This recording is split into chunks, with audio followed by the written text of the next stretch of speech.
यंदाच्या पावसाळ्यामध्ये सर्वात कमी पर्जन्यमान नोंदवलेल्या लातूरच्या चाकूर तालुक्यामध्ये दमदार पावसानं हजेरी लावली। प्रदीर्घ प्रतीक्षेनंतर कोसळलेल्या मुसळधार सरींमुळे संपूर्ण परिसर जलमय झाला आणि अनेक रस्त्यांवरती पाण्याचे प्रवाह वाहू लागले।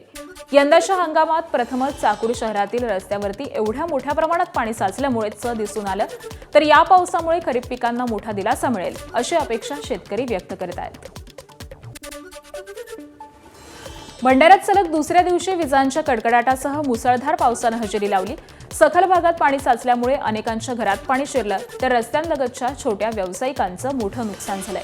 या पावसामुळे भंडारा तालुक्यातल्या कारधा साकोरेतील सराटी ते सोमनाळा आणि लाखनीतील नवेगाव कोका ते खडकी हे 3 मार्ग वाहतुकीसाठी बंद करण्यात आले।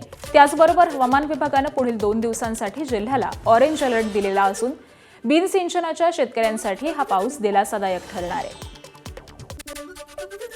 गोंदिया जिल्ह्यात दमदार पावसाने हजेरी लावली। पुजारी टोला धरणाच्या पाणलोट क्षेत्रामध्ये पाऊस झाल्यामुळे धरणातील पाणीसाठा 88% गेलाय। पाणी पातळी नियंत्रित करण्यासाठी प्रशासनानं धरणाचे 6 दरवाजे उघडून नदीत 4862 क्युसेक वेगानं पाण्याचा विसर्ग सुरू केलाय। यामुळे नदीकाठच्या गावांना जिल्हा प्रशासनानं सतर्क राहण्याचं आवाहन केलंय।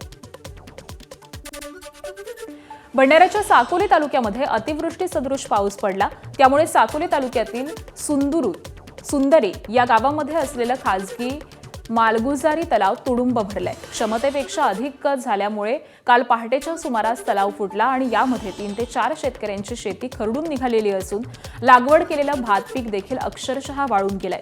तलाव फुटल्यामुळे यातून निघालेला पाण्याचा लोंढा हा परिसरातील शेतीमध्ये शिरल्यामुळे शेतशिवार जलमय झालंय। नुकतीच लागवड केलेली भात पिकाची शेती पाण्याखाली आल्यामुळे आता तातडीनं पंचनामा करावा आणि शेतकऱ्यांना नुकसान भरपाई द्यावी अशी मागणी सुंदरी गावातील शेतकऱ्यांनी केली आहे।